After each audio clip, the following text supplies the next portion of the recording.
Daredevil, c'est mon contenu Marvel préféré. C'est un drama policier, thriller, détective, avocat, super-héros que j'adore. Quand la série commence, le protagoniste est déjà Daredevil depuis un petit moment. On apprend sa backstory par des flashbacks tout au long de la saison 1, il y a aussi quelques-uns très ponctuels pendant la saison 2 et 3. Souvent, je n'aime pas voir des enfants à l'écran, mais ça, c'est un enfant badass. The mind controls the body.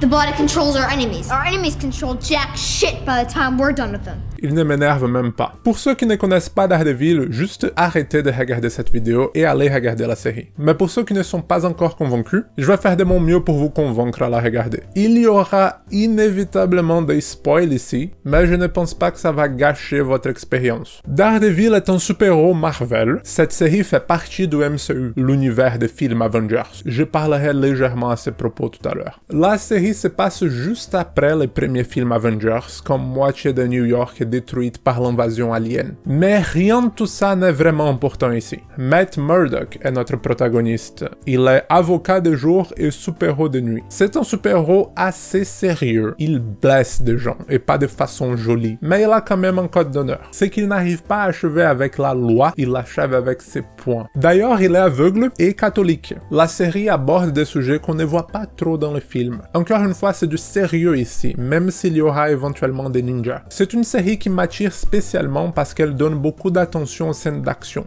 J'aime quand c'est bien fait, quand c'est bien pensé, quand les rythmes et les tons vont bien avec les thèmes. L'action ici n'est pas juste pour rajouter du rythme, elle est partie intégrale de la série. La série sait modérer et justifier son action. Dans les genres super-héros, c'est très facile de tomber dans une routine de « assez parlé, maintenant il faut se taper ». Puis ça coupe vers une scène d'action random comme si le super-héros était en patrouille, sans qu'on sache exactement pourquoi on est là. On commence à se faire des raccourcis et des excuses dans notre tête. Ça n'arrive pas dans Daredevil. Chaque action a une raison. C'est très bien écrit et on voit vraiment les pièces du puzzle se rassembler. Il y a des épisodes sans aucune ou avec très peu de scènes d'action, comme un de mes préférés, l'épisode 2 de la saison 1. Il y a une scène d'action ici. Le reste, c'est du dialogue bien délivré et du développement des personnages. Il faut savoir réserver ces moments, surtout parce que c'est de l'action de qualité. Déjà, ce sont des scènes bien pensées. On voit que la chorégraphie existe. La caméra est assez distante pour qu'on ait un sens d'espace et qu'on comprenne l'action. Et ce n'est pas tout découpé. La plupart des plans sont assez longs.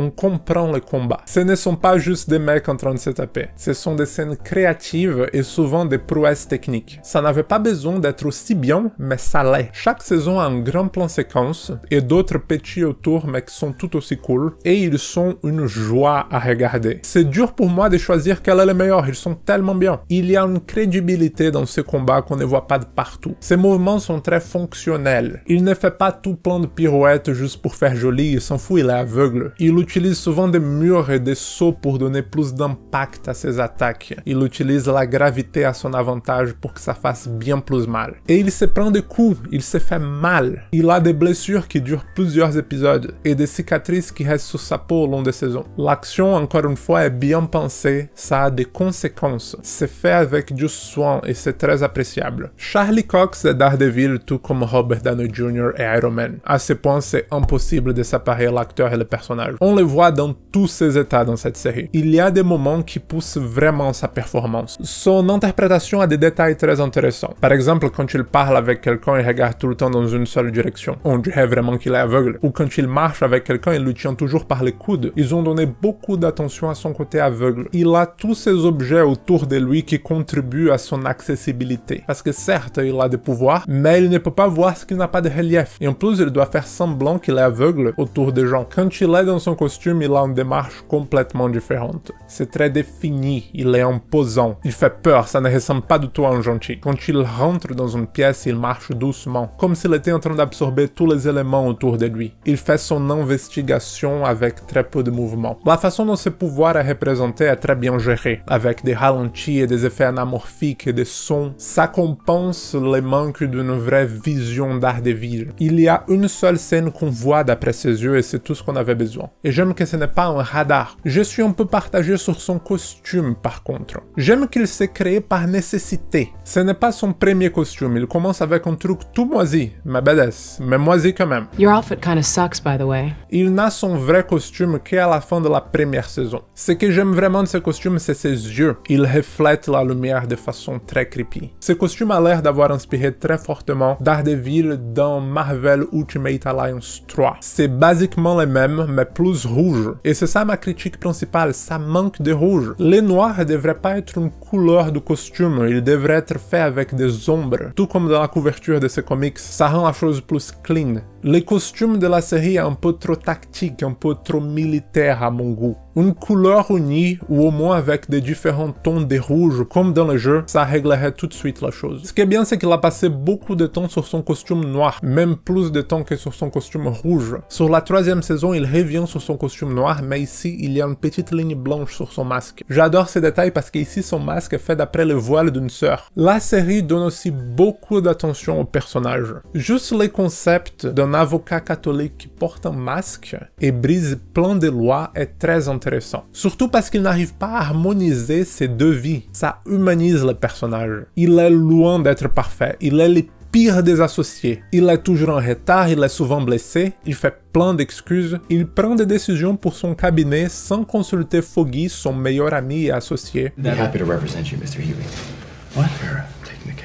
Tout ça, c'est sa vie secrète en train de gâcher sa vie de tous les jours. Foggy n'est pas juste un comic relief, c'est un vrai personnage. Il n'est pas là juste pour baisser les tensions quand il y a besoin. Il a un arc qui devient surprenamment sérieux. Il n'y a pas vraiment de comic relief dans cette série. Les tons changent de façon très naturelle entre les moments de légèreté et les moments plus sérieux. C'est une caractéristique de Daredevil qu'on a du mal à trouver dans d'autres séries du même genre. Karen va au-delà d'être juste l'assistante du cabinet d'avocat ou la office manager. Son personnage évolue. Au début et à la fin de chaque saison, elle est dans un endroit complètement différent. Claire est une infirmière qui aide Matt quand il est trop blessé. Et tout comme Foggy, la série ne prend pas la route logique avec son personnage. Elle n'est pas là juste pour servir de love interest pour Matt. Ça prend du temps pour qu'elle gagne sa confiance, et elle n'est pas tout de suite à l'aise avec l'idée d'aider cette personne aussi mystérieuse. Puis il y a Fisk, le méchant. Ce que j'aime de Fisk, c'est qu'il n'est pas du tout un méchant classique. C'est un personnage complexe. Il a des insécurités très visibles. Il a besoin de quelqu'un pour être son pilier. Il n'est pas encore 100% lui la première fois qu'on le voit. On comprend ses convictions. Il a des moyens pas du tout catholique pour arriver à ce but, mais on peut presque sympathiser avec ses idées. Vincent D'Onofrio, lui aussi il s'est approprié de ce personnage. C'est très difficile d'imaginer un autre acteur qui joue ce rôle. La saison 1 de Daredevil était une très bonne surprise. C'est très facile de tomber dans du tout public dans le genre super-héros, surtout à la télé. Mais la série assume sa vision et la saison 1 est devenue un classique instantané. Par contre, j'ai un souci avec la saison 2. J'étais prédisposé avant d'écrire ces scripts, de vous conseiller de sauter la saison 2. Mais je n'étais pas sûr que la 3e saison serait 100% compréhensible si on saute la saison 2. Donc j'ai tout re-regardé. La 2e saison est tout aussi bien filmée, montée, chorégraphiée que la première saison. C'est clairement la même série, mais elle est considérablement moins bien écrite. Ce que j'avais dit sur la saison 1, pour les personnages qui ont toujours une raison d'être là où ils sont, ici ça ne s'applique pas. Il y a des scènes où certains personnages arrivent sans aucune explication, avec zéro support de l'histoire. Il y a toujours le côté détectif, de l'indice qui mène à un endroit, qui mène à un autre indice, mais beaucoup plus léger ici. Si vous ne regardez pas cette série passivement, si ce n'est pas juste un bruit de fond, les scripts de moins bonne qualité va tout de suite vous enlever de la chose. Ça m'a choqué dès le premier épisode et ça m'a choqué encore d'autres fois tout au long de la saison. Mais il y a quand même des points très positifs, comme toujours, les personnages. Leur histoire finit dans des endroits très différents de la fin de la saison 1. Donc vous ne comprendrez rien sur la saison 3 si vous sautez la saison 2. Il y a un gros développement de personnages qui serait très dommage de rater. Et il y a de nouveau très bons personnages qui nous sont présentés. Elektra, de loin mon personnage préféré de toute la série. C'est une psychopathe littéralement folle de l'excitation de la violence. Elle est très arrogante, elle a un ego surdimensionné, elle exhale beaucoup d'énergie. Elle est provocative, manipulatrice, c'est impossible de ne pas aimer ce personnage. Il y a beaucoup d'alchimie entre Daredevil et Elektra. Elle basiquement complète son personnage. Elle a le pouvoir de libérer son diable intérieur. Et Matt fait beaucoup d'efforts pour que ça n'arrive pas, ça va contre tous ces principes. Il y a une dynamique très intéressante entre ces deux personnages et ça élève la deuxième saison. Il y a aussi le Punisher qui était un très bon méchant, surtout par sa performance. Et le fait qu'il commence comme l'antagoniste de Daredevil, mais après c'est son cabinet d'avocats qui doit lui défendre, ça aussi est une dynamique très cool. Je pense juste que son arc aurait pu être plus développé. On a besoin de voir la première saison de sa propre série pour absolument tout comprendre à propos de ce personnage. On a vraiment le sentiment qu'il manque quelque chose ici. Plusieurs fois pendant la saison 2, on a des informations très importantes qui sont juste délivrées dans du dialogue. Rien n'est montré, ils font juste parler à propos. Donc, en considérant tout ça, si ce n'était pas encore logique, ne sautez pas la saison 2. Et si vous ne l'aimez pas du tout, la saison 3 est considérablement meilleure, assez pour compenser tout ça. La saison 3 commence là où Defenders a fini, mais ça ne vaut pas le coup de voir les Defenders. Même s'il y a une conclusion pour l'histoire de Daredevil et Elektra, vaut mieux rester dans le noir dans ce sujet-là. Donc je vous conseille de juste présumer que Daredevil était dans un gros accident juste avant la saison 3, hors cadre. Tout ce qui est arrivé dans Defenders a presque zéro conséquence ici, juste 2 ou 3 lignes de dialogue dans le premier épisode. En vrai, je vous déconseille de regarder les autres séries Marvel de Netflix, à part la saison 1 de The Punisher, parce que ça mène nulle part et la qualité est très inconsistante. Je trouve que la liaison de cette série avec les autres séries Marvel et sa liaison avec l'univers Marvel en lui-même, ça aurait pu être facilement évité. Chaque référence est très forcée. Elles n'ont pas lieu d'être ici. Elles n'ont pas besoin d'être ici. En fait, je pense que c'est très facile de couper ces phrases et ça n'aurait aucune conséquence dans l'histoire. C'est une série qui se tient debout toute seule sans tout ce bruit autour. Donc, la saison 3, on se rend compte tout de suite qu'il y a un changement de ton comparé à la saison 2. C'est plus sérieux et c'est écrit avec beaucoup plus de soin. Fisk est de nouveau le méchant ici. Et ce que j'adore, c'est toute sa logistique. Toutes les pièces du puzzle qu'on découvre au long de la saison. Sur comment il a pu sortir de prison et quelles sont ses ambitions. La saison 3, c'est là où on voit les vrais Kingpin et son vrai pouvoir, la manipulation, non seulement par l'argent, mais aussi par un côté psychologique. Il peut voir les faiblesses des gens et utiliser ça à son avantage. Fisk a sa main directement ou indirectement dans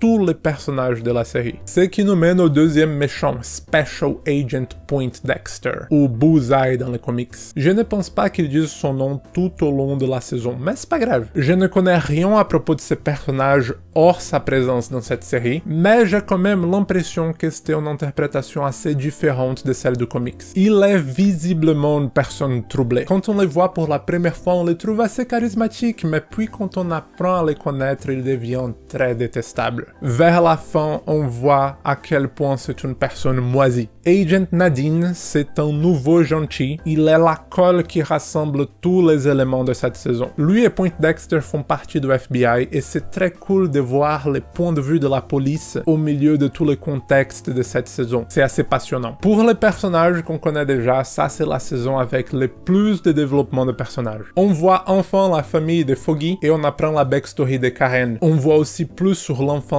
de Matt. On a un point de vue beaucoup plus intime sur leur vie. Et Daredevil est dans un état très différent. Il est brisé, littéralement et allégoriquement. Je n'ai pas envie de spoiler grand chose pour vous ici, mais j'ai un conseil pour vous. Regardez les 2 premiers épisodes avec un casque. Le son a une attention très spéciale ici aussi.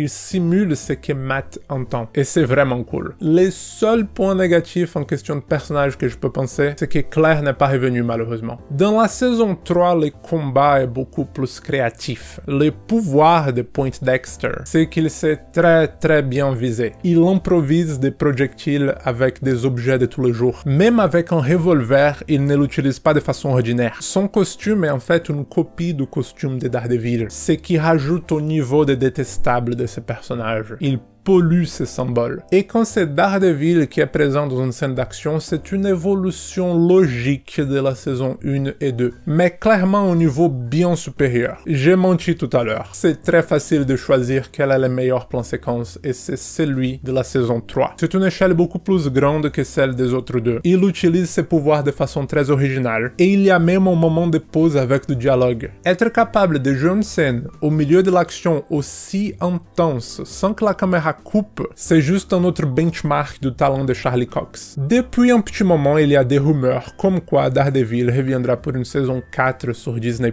ou que Daredevil fera une apparition dans Spider-Man 3, peut-être comme l'avocat de Peter. Je n'ai rien contre, j'aimerais vraiment voir le retour de ce personnage, mais il faut que ce soit bien fait. La violence et les thèmes sérieux de ce personnage font partie intégrale de lui, et j'ai légèrement du mal à l'imaginer dans le MCU. Mais ça se trouve, pour cette nouvelle phase, cette nouvelle génération Marvel, avec Deadpool, Blade et peut-être Daredevil, ça se trouve, Disney n'aurait pas peur d'aller plus loin que sa démographie préférée. On verra. Et si Daredevil ne revient pas, c'est pas si grave. La fin de la saison 3 était une conclusion assez satisfaisante. Vous pouvez regarder Daredevil, les 3 saisons, sur Netflix. Et si vous êtes dans le mood pour une série sérieuse qui se passe à New York, bien filmée avec des prouesses techniques, je fais aussi une vidéo sur Mr. Robot. Et si vous êtes nouveau ici, j'ai aussi des vidéos à propos de photos argentiques. Abonnez-vous, sonnez la cloche et activez les notifications pour ne pas rater la suite. Dites-moi ce que vous avez pensé de Daredevil et du possible futur de ce personnage. Je suis disponible un peu de partout sur internet.